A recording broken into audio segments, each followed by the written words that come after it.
오늘 말씀을 전하면서 여러분 제가 한 가지 고백을 좀 하나 하면서 말씀을 좀 시작하려고 합니다. 여러분 잘 아시다시피 여러분 우리가 마가복음의 말씀을 계속해서 1장부터 구문대로 이게 차근차근 여러 말씀을 듣고 설교에 가고 있는 과정 여러분 잘 알고 계시죠?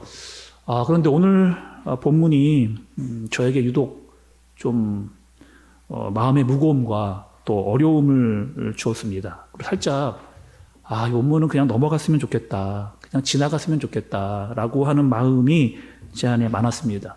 왜냐? 먼저 교회들이요. 오늘 본문에 대해서 잘 전하지를 않기 때문에 그래요. 교회들이 이 본문을 잘 전하지 않습니다. 또 설교를 하시는 분들도 이 부분을 굉장히 부담스러워하는 본문이기도 합니다. 또 오늘 말씀을 들으시면서 오늘 말씀 너무 힘들다라고 하는 분들이 생겨나기 때문에 그래요. 또 구체적으로 말씀을 드리면 가정에 아픔이 있었던 분들에게 오늘 말씀이 참 듣기가 어려울 수도 있겠다라고 하는 생각이 들기 때문입니다. 힘들었던 시간들을 가뜩이나 잘 넘겼는데 또다시 떠오르게 하는 그런 말씀일 수도 있거든요. 또 저는 오늘 말씀을 전하면서 우리 교회의 성도분들 중에 단 한 명이라도 오늘 말씀을 듣고 힘들어하시는 분들이 계시면 어떨까라고 하는 그런 마음의 우려와 또 무거움이 제 안에 있었습니다. 그래서 오늘 이 본문은 좀 살짝 그냥 넘어갈까, 그냥 모르게 그냥 살짝 넘어갈까, 그런 마음이 일주일 내내 저를 고민하게 만들었고, 또 그러나 오늘 이 말씀을 가지고 제가 이 강단에 섰습니다. 여러분, 설교자는요, 하나님의 말씀을 선포하는 사람입니다. 때로는 원하지건 원하지 않건 또 이것이 제 생각과 감정을 전하는 말씀의 자리가 아니기 때문에 반드시 말씀을 하나님의 말씀대로 전해야 되는 의무가 바로 설교자에게 여러분 있다는 거 잘 알고 계시죠? 그래서 그 말씀에 순종해서 오늘 말씀을 붙들고 오늘 이 자리에 서게 됐습니다. 또 한 가지 여러분께 말씀을 좀 드리면 오늘 말씀을 들으시면서 가정에 힘들었던 시간들을 가졌던 분들에게 더 마음의 어려움을 드리려고자 하는 목적으로 말씀을 전하는 것 아닙니다. 또 그분을 정죄하거나 그들이 잘못됐다라고 말하려고 하는 의도도 아니라는 점을 여러분 잘 명심하시고 오늘 말씀을 들으시기를 바랍니다. 특별히 하나님의 말씀은 무엇인가, 하나님은 우리에게 무엇이라고 말씀하시는가를 마음속 깊이 듣고 깨달을 수 있는 저와 여러분들 되어지시기를 간절히 바랍니다. 오늘은요, 예수님이 이렇게 말씀을 하고 계세요. 여러 사람들에게 말씀을 가르치고 계십니다. 그런데 그곳에 바리새인들이 예수님께서 말씀을 전하시고 많은 사람들에게서 말씀을 전하고 있는데 바리새인들이 나타나게 돼요. 그 바리새인들이 이렇게 예수님께 묻습니다. 2절의 말씀이에요. 2절에 바리새인들이 예수께 나와 그를 시험하여 묻되 사람이 아내를 버리는 것이 옳으니까, 이렇게 묻는 거죠. 바리새인들이 의도를 가지고 예수님께 묻는 거예요. 사람이 아내를 버리는 것이 옳습니까? 라고 묻습니다. 여러분, 바리새인들이 이 질문을 예수님께 왜 했을까요? 이 바리새인들은 이미 율법에 아주 정통한 사람입니다. 답을 다 알고 있는 그런 사람들인데 왜 바리새인들은 예수님을 찾아와 의도를 가지고 예수님께 이 질문을 했냐는 거죠. 사람이 아내를 버리는 것이 맞습니까? 라고 하는, 지금으로 하면 이 이혼의 문제에 대한 이야기를 왜 예수님께 지금 질문을 하고 있는 거죠. 여러분, 오늘 말씀을 좀 자세히 알기 위해서는 그 당시의 사회의 정황을 좀 여러분 잘 아셔야 됩니다. 그 당시에 이 이혼의 문제가 굉장히 예민한 문제였거든요. 우리가 여러분 세례 요한의 죽음을 말씀을 통해 들었습니다. 마가복음 6장에서 세례 요한이 죽음을 당했거든요. 여러분, 어떻게 죽음을 당했습니까? 그 헤로디아의 딸이 춤을 추고 그 춤의 대가로 세례 요한의 목을 내놓았던 말씀 우리가 들었잖아요. 왕이 자신이 내뱉어놓은 말 때문에 그것을 도저히 수습할 수 없어서 결국에는 세례 요한을 죽여야만 하는 상황까지 오게 됐습니다. 근데 그 상황에서 더 근본적인 문제가 사실 여러분 그 상황 가운데 있었어요. 문제는요, 그 왕이었습니다. 헤롯 안티파스라고 하는 그 왕에게 문제가 더 있었거든요. 그 왕은 결혼 생활이 문란했습니다.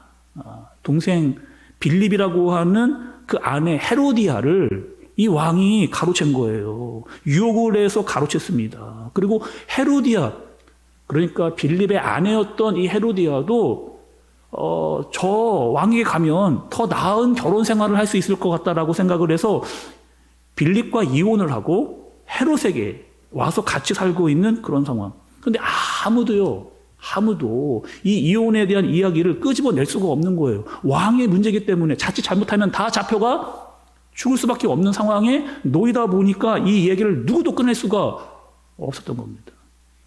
누가 그 얘기를 끄집어내는 거예요? 세례 요한이 끄집어내서 이거는 죄라는 거예요. 이거는 죄.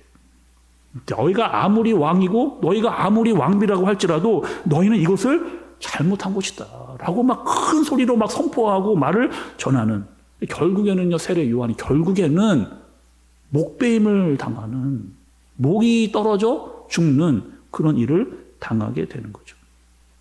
이토록 그 문제에 사회적으로 예민했던 이 문제를 가지고 바리새인들이 예수님께 묻는 거예요. 지금 어떻게 하기 위해서? 우리가 좀 전에 읽었던 2절의 말씀처럼요, 예수님을 시험하기 위해서. 예수, 너도 이 문제에 걸려들라는 거예요. 이렇게 헤롯의 심기가 불편하게 만들어서 너도 이 올가미에 빠져들어서 너도 세례 요한처럼 죽임을 당하도록 그렇게 그들을, 예수님을 시험하려고 하는 올가미에 묶어내려고 이 질문을 지금 악의를 가지고 지금 바리새인들이 묻고 있는 겁니다. 또 여러분, 오늘 말씀을 조금 더 살펴보면 사회적 정서가 여러분 이랬습니다. 그 당시에 사회적 정서는요, 이스라엘 사람들이 특히 남자가 여자를 굉장히 쉽게 여기는 그런 사회 풍토가 있었다는 거예요. 여러분, 지금도 그 중동을 보시면 여성분들의 인권이 철저하게 무시되는 것 여러분 잘 보고 계시잖아요. 웬만하면요, 이 중동에 있는 여자들은 학교를 잘 못 갑니다. 배웠을 데가 없다는 거예요. 학교를 보내지를 않아요, 부모들이. 그리고 사회 활동도 철저하게 이렇게 못하게 하는, 밖에 나갈 때도 여러분 히잡이라고 하는, 여러분 그 가끔 뉴스를 보시면 여자들이 온몸을 다 가리고 히잡으로 가리고 돌아다니는 것 여러분 보고 계시잖아요. 그러니까 나라의 그 중동 나라 중에서 특별히 인권을 무시하는 나라에 있는 나라일수록 더 많이 히잡을 감싸서 도저히 몸도 얼굴도 볼 수 없게끔, 이러다 보니 완전히 여성들의 인권이 없어지게 되어져. 여성들의 인권이 없으니 남자들이 여자를 어떻게 하는 거예요? 쉽게 여기는 거죠. 함부로 여깁니다. 그리고요, 남편들이 아내를 쉽게 버리는 사회적 풍토가 그 당시에 있었다는 거예요. 이혼도 너무 쉽게 하고요, 이혼의 사유도 너무나 다양합니다. 이혼 사유가 여러분, 남편이 아내에게 아침밥을 안 차려줘가지고 아침밥 태웠다고, 당신이 여자가 돼가지고 밥 하나 제대로 못하느냐? 이렇게 해서 여자를 이혼시켜버리는 이런 일들. 아니, 반찬이 짜다는 거예요. 반찬이 짜서 밥을 도저히 못 먹겠다. 나는 음식 못하는 여자하고는 살 수가 없다. 이래서 여자를 버려버리는, 아니, 집안 청소가 엉망이고 감히 남편에게 말대꾸를 한다? 이혼 사유가 되는 겁니다. 길거리에서 함부로 얼굴 또 이런 가렸던 몸을 조금이라도 노출시키면 그거 이혼 사유가 되는 거죠. 지나가는 사람에게, 또 지나가는 남자에게 잠시라도 눈길을 주었다? 바로 이혼감이 되어져 버리는. 그러니까 여러 가지 이유와 꼬투리를 잡아서 남자가 여자를 함부로 벌어버리는, 그리고 이혼 증서 쏠 테니까 당장 나가라 라고 하는 이런 일들이 비일비재하게 그 사회 풍토 가운데 있었다는 겁니다. 근데 이들이 여러분 이렇게 할 수 있었던 근거가 있거든요. 왜 어떻게 이렇게 함부로 이혼 진술을 써서 아내를 버렸느냐? 근거가 있습니다. 여러분 4절의 말씀을 좀 보세요. 이르되 모세는 이혼 증서를 써주어 버리기를 허락하였나이다. 이렇게 이야기한 거예요. 여러분 뭐라고 이야기를 했다고요? 모세가 이혼 증서를 줘서 이혼하라 이렇게 이야기를 했다고 그들은 주장을 하고 있는 겁니다.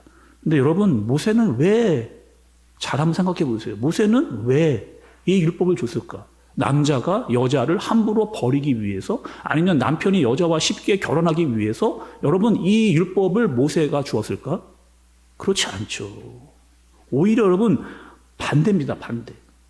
한 여자가 남자와 결혼을 했습니다. 근데 이 둘 사이에 율법적인 문제가 생긴 거예요. 특별히 간음의 문제 때문에 이 남자와 여자가 헤어지게, 그러니까 남편과 아내가 헤어지게 되는 거죠. 근데 이 남편이 아내를 잊지를 못합니다. 포기를 못하는 거예요. 계속 찾아와 집착을 하고 행패를 부리고 또 전처를 힘들게 하는, 그리고 그 전처뿐만 아니라 그 식구들 전체를 전부 다 힘들게 하면서 끊임없이 괴롭히는, 얼마나 이거 질병나는 일이에요. 지금도 여러분 이런 데들이 있잖아요. 이혼을 했는데 전처를 찾아가서 마구 집착을 하고 폭행을 하고 보복을 하는 그런 끔찍한 일들이 여전히 일어나고 있잖아요. 그러니까 이런 일들이 이혼의 확실한 증거들이 없으니 여자들의 인권이 완전히 무너지고 있다 보니까 모세가 이혼 증서를 줘서 확실하게 이 상황을 정리를 시켜주고 오히려 여자들의 인권을 잘 세워주려고 이 율법을 모세가 만들어준 겁니다. 남자들이요, 이 율법을 반대로 이용을 해먹는 거죠. 반대로. 싫으면 언제든지 나가라는 거예요. 언제든지 내가 이혼해 줄 수 있으니까 나가라는 거, 증서 써줄 테니 너 나가라. 이렇게 이야기를 하는 거죠. 내 말이라도 조금이라도 듣기 싫으면 당장 나가버려라. 라고 이 율법을 자기가 유리한 쪽으로 끄집어 들여서 여자를 버리는 데에 사용하는, 그렇게 버리고 있는 사회적 정황입니다. 이런 상황 가운데 바리새인들이 예수님께 묻는 거예요. 아니, 모세가 이렇게 하라고 했는데, 아니, 모세가 분명히 이혼 써줘서 이혼하라고 했는데 맞지 않느냐? 라고 그렇게 지금 이야기를 하고 있는 거죠. 예수님께서 여러분 어떻게 대답을 하셔야 될까요? 모세가 틀렸다 라고 여러분 말할 수 있을까요? 그렇게 이야기하면 딱 이야기를 하려고 마음의 준비를 하고, 어떻게 모세의 율법이 틀렸다라고 예수 당신은 말할 수 있느냐, 이렇게 지금 준비를 하고 있는 거거든요. 거기다가 지금 남자들의 여론몰이 얼마든지 할 수가 있는 거죠. 아니, 우리가 이렇게 이혼을 하고 있는데 저 예수가 함부로 이혼하는 거를 못하게 한다라고 하는 사실을 막 여론몰이해서 남자들의 마음들을 다 모아서 저 예수가 문제다라고 말할 수 있는 그런 상황 가운데 지금 놓여져 있는 겁니다. 이 결혼과 이혼의 문제를 좀 살펴보기 위해서 제가 여러분 그 2020년도 통계청 자료를 제가 한번 봤습니다. 2020년도 한 해에 결혼한 커플이 21만 커플이래요. 21만 커플. 근데 그 해에 이혼한 가정이 10만 7천 커플이랍니다. 그러니까 21만 커플 부부가 세워졌는데 그것의 절반이요, 이혼을 해서 가정이 무너지고 있는, 그러니까 한 해에 10만 가정씩 지금 깨지고 있는 그런 상황 가운데 있다니까요. 어느 교회에서 청년들을 대상으로 결혼 예비학교를 했습니다. 교회에서 청년들을 대상으로 결혼 예비학교를 했어요. 그리고 그 강사가 물었습니다. 여러분도 그런 결혼에 대한 강의를 쫙 하고 맨 마지막에 여러분도 이혼할 수 있다라고 생각을 하십니까? 라고 그러면 그렇게 여기는 분들은 손을 한번 들어보세요. 라고 질문을 했더니 여기저기서 막 다 청년들이 손을 드는 그런 상황 여러분이라는 거죠. 강의를 분명히 들었던 이 사람들은 어떤 청년들이다? 다 크리스찬이에요. 하나님을 믿고 있다라고 이야기하는 청년들이고, 그리고 다 결혼을 준비하는 청년들인데 우리도 얼마든지 이혼할 수 있다는 거예요. 맞지 않으면 얼마든지 우리는 가정 깰 수 있다. 우리 이혼하겠습니다. 라고 하는 청년들이 대다수의 생각을 가지고 있다는 겁니다. 거기다가 그럼 문제가 그것이 끝이 아니에요. 끝이 무엇이냐? 요즘 청년들은 결혼하면 혼인신고를 바로 하지 않는답니다. 왜요? 살아보겠다는 거예요, 일단 살아보겠다는 거예요. 살아보고 맞지 않으면 우리는 신고하기 전에 헤어지겠다라고 하는 마음을 이 청년들이 가지고 있다는 거죠. 여러분, TV를 보세요. 예전에는 우리 결혼했어요. 뭐 이런 프로그램, 결혼에 대한 어떤 기대감을 줄 수 있는 이런 프로그램들이 많았거든요. 근데 요즘에 여러분 TV를 좀 보시면 어떤 프로가요? 우리 결혼했어요. 이런 프로보다 우리 이혼했어요. 라고 하는 프로가 훨씬 많습니다. 돌싱들이 나와서 그분들의 이야기를 막 풀어내는 이런 상황들을 세상이 참 많이 변했구나 라는 생각을 하게 되면서 동시에 걱정이 되는 거죠. 왜 여러분? 어떤 걱정이 때문에 그래요? 이런 프로그램들이 주는 영향력이 있기 때문에 누구든지 쉽게 얼마든지 결혼하고 헤어질 수 있다. 잘못됐으면 빨리 헤어지고 다시 만나라 라고 하는 마음들을 쉽게 주는 그런 환경 가운데에 놓여져 있는 겁니다. 오늘 바리새인들은요, 예수님께 이혼에 대해서 아주 이 예민한 질문을 예수님께 드렸습니다. 예수님은 여러분 뭐라고 대답을 하셨을까? 예수님의 말씀의 포커스는요, 이혼에 있지 않습니다. 그리고 결혼에 있어요. 오늘 말씀 여러분 6절부터 9절까지의 말씀을 한번 다시 보도록 하겠습니다. 창조 때로부터 사람을 남자와 여자로 지으셨으니 이러므로 사람이 그 부모를 떠나서 그 둘이 한 몸이 될지니라. 이러한즉 그 둘이 아니요 한 몸이니 그러므로 하나님이 짝지어 주신 것을 사람이 나누지 못할지니라 하시더라. 이렇게 이야기하시는 거죠. 지금 여성들의 인권이 완전히 무시되고 있는 사회적 정황 속에서 남자들이 쉽게 이혼을 요구하고 있는 그런 상황 가운데에서 가정이 깨져나가고 있는 그런 상황 가운데에서 예수님께서는 무엇을 이야기하시느냐? 사람들의 창조 목적, 남자와 여자를 왜 하나님께서 만드셨는지의 창조 목적을 이야기하고 계신 거예요. 그리고 결혼을 왜 해야 되는지의 목적에 대해서 예수님께서 그대로 이야기를 하고 계시는 겁니다. 또 여러분, 이 결혼에 대해서 사도 바울은 이렇게 이야기를 하는 것을 볼 수가 있어요. 남편과 아내의 관계를 사도 바울은 예수님과 교회의 관계로 이렇게 설명해서 우리에게 알려줍니다. 에베소서 5장 25절의 말씀. 남편들아, 아내 사랑하기를 그리스도께서 교회를 사랑하시고 그 교회를 위하여 자신을 주심같이 하라. 이렇게 남편들에게 이야기를 합니다. 아내 사랑은 어떻게 사랑하느냐? 예수님께서 교회를 사랑하신 것 같이 예수님께서 교회를 정말로 사랑하시면서 끝까지 사랑하셨던 그 마음으로 남편들아 아내를 사랑하라. 이렇게 말씀을 하고 계시는 거예요. 아내들에겐 또 뭐라고 이야기하느냐? 에베소서 5장 33절의 말씀을 보니 그러나 너희도 각각 자기 아내 사랑하기를 자신같이 하고 아내도 자기 남편을 존경하라. 자기 남편을 존경하라는 거예요. 인정해 주라고 이야기를 하시는 겁니다. 오늘 결혼을 하고 수년간 함께 남편으로 아내로 살아오신 분들이 이 자리에 계시잖아요. 저도 마찬가지입니다. 한 여자의 남편으로 제가 여러분 서 있잖아요. 그리고 결혼을 해보니까 참 좋은 점이 많습니다. 왜냐? 결혼은요, 하나님께서 말씀해 주셨던 대로 남편과 아내는 돕는 배필이기 때문에 그래요. 제가 없는 것을 아내가 많이 가지고 있습니다. 또 아내가 갖고 있지 않은 것을 제가 가지고 있어요. 그리고 하나님께서 말씀은 서로 돕는 배필이 돼서 서로를 잘 채워주라고 그렇게 하나님은 우리에게 말씀해 주셨습니다. 그러니까 부부는요, 서로가 다른 것이 맞아요. 그리고 내게 없는 게 남편에게, 내게 없는 게 아내에게 있는 건 맞습니다. 그러니 너희가 하나가 돼서 이것을 잘 채워나가라 라고 해서 부부를 하나님께서 주신 거예요.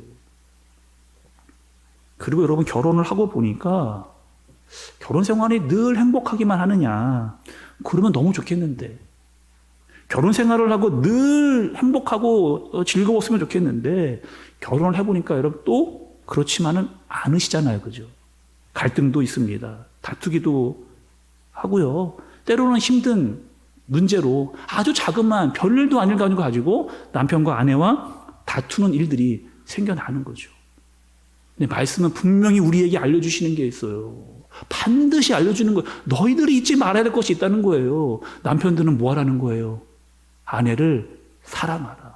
끝까지 포기하지 말고 남편들아 아내를 사랑하라. 예수님께서 교회를 포기하지 않고 끝까지 사랑한 것과 같이 남편들아 아내를 끝까지 사랑하라 라고 그렇게 말씀하고 계시는 거예요. 아내들은 어떻게 하라는 거예요? 남편을 인정하라는 거예요. 남편을 존중하라는 거예요. 그리고 놓지 말라는 거예요. 끝까지 붙잡으라는 거예요. 교회가 예수님을 붙잡았던 것과 같이 아내는 남편을 끝까지 붙들고 인정하고 존경하는 마음을 가져야 한다. 그리고의 말씀은 뭐라는 거예요? 남편과 아내는 한 몸.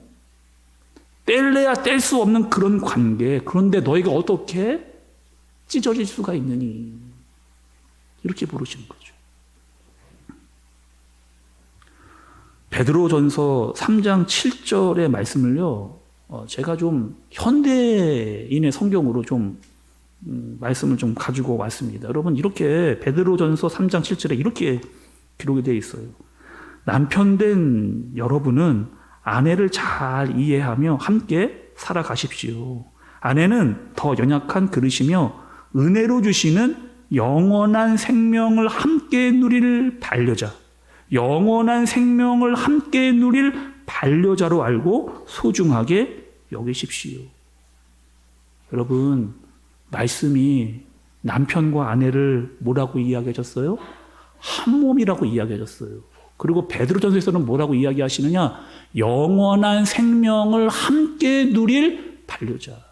영원한 생명을 함께 누릴 반려자. 이렇게 이야기를 하고 계시는 거죠.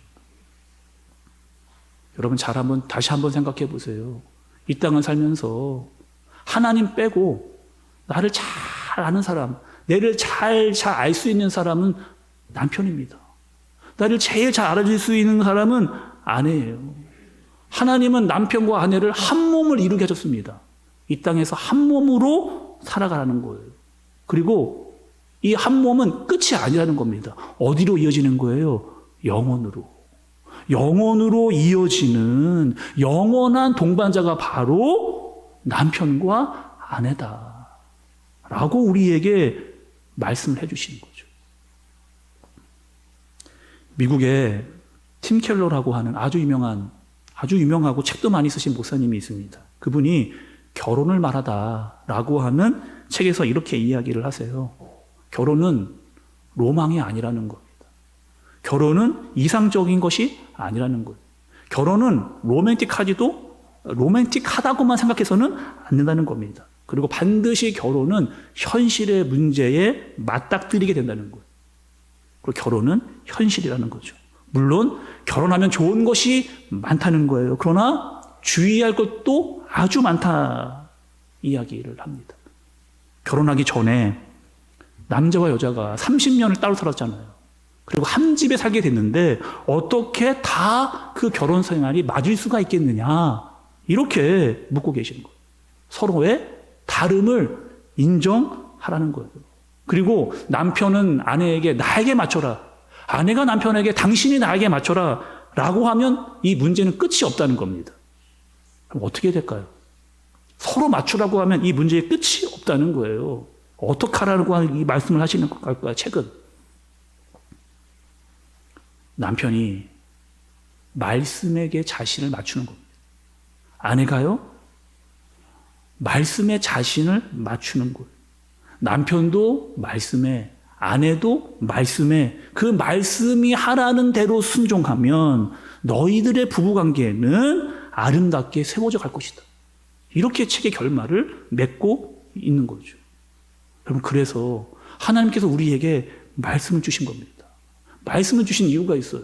남편이 해야 될 일이 있기 때문에, 아내들이 해야 될 일이 있기 때문에, 어떠한 마음을 품어야 될지를 알아야 되기 때문에, 너희는 그대로 살아가면 너희의 가정은 잘 세워질 것이다, 화목해질 것이다 라고 하나님께서 이야기를 해주시는 거죠. 오늘 말씀을 여러분 어렵지만 좀 정리를 해보도록 하겠습니다. 결혼은요, 하나님께서 세워주신 아주 아름다운 제도입니다. 그리고 창조 질서에 기록되어져 있는 한 제도죠. 또 하나님께서는 서로를 잘 세워가라고, 한 몸이니 찢어지지 말고 한 몸이 돼서 하나님을 온전히 바라보라고 그렇게 말씀을 하고 계세요. 여러분, 만약에요, 가정이 정말 들어가기 싫은 곳이라면 남편과 아내가 매일 싸워요. 부모와 자식이 매일 싸웁니다. 그것만큼 힘든 지옥이 따로 없는 거죠. 하나님께서는 우리에게 가정을 주셨어요. 그리고 그 가정에서 하나님의 말씀으로 따르고 그것을 순종할 때 이 세상에서 하나님이 주신 천국을 맛보라고 그렇게 가정을 우리에게 주신 겁니다. 사랑하는 한샘교회 성도 여러분, 특별히 이 남자 되시는 분들, 남편 된 분들, 아내를 어떻게 하라고요? 말씀이요? 사랑하되 끝까지 사랑하라. 아내들이요, 말씀은 남편을 어떻게 하라고요? 인정하라. 존중해 주라. 끝까지 인정하고 존중해 주라. 이렇게 말씀을 하시는 겁니다.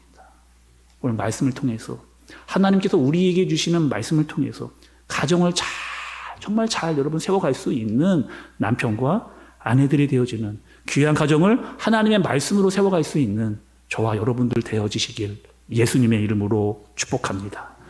우리 시간 함께 들은 말씀을 들으면서 여러분 기도하기를 바랍니다. 혹여나 여러분 말씀을 좀 들으시면서 마음에 어려움 그런 부분들이 드신 분들 있으신가요?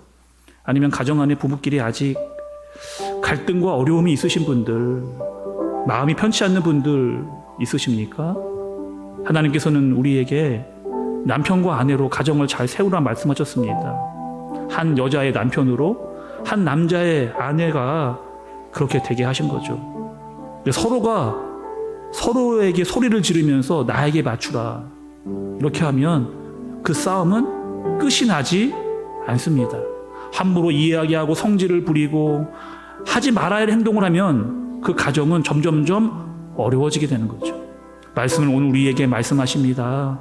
서로에게 맞추는 것이 아니라 하나님의 말씀에 맞추어야 된다고. 여러분 오늘 말씀을 들으시면서 나는 하나님의 말씀에 순종하여 가정을 잘 세우는 남편인가 또 아내인가 생각해 보시기를 바랍니다. 그리고 내가 먼저 사랑하지 못했던 것, 내가 먼저 다가지 못했던 것, 진짜 별거 아니었는데 내가 먼저 큰 소리를 냈다면 여러분 좀 나의 잘못을 이 시간 하나님께 고백하고 이 예배 시간 이후에 남편은 아내에게, 아내는 남편에게 서로 사과할 수 있는 그런 예배의 시간이 되어지기를 간절히 소원합니다. 하나님 더 많이 이해하고 더 많이 존경하고 더 많이 인정해주고 섬겨주는 하나님께서 세우신 부부요 가정이 되어지도록 우리를 인도하여 주옵소서. 우리 시간 함께 마음 모아서 간절하게 기도하도록 하겠습니다. 기도합니다. 하나님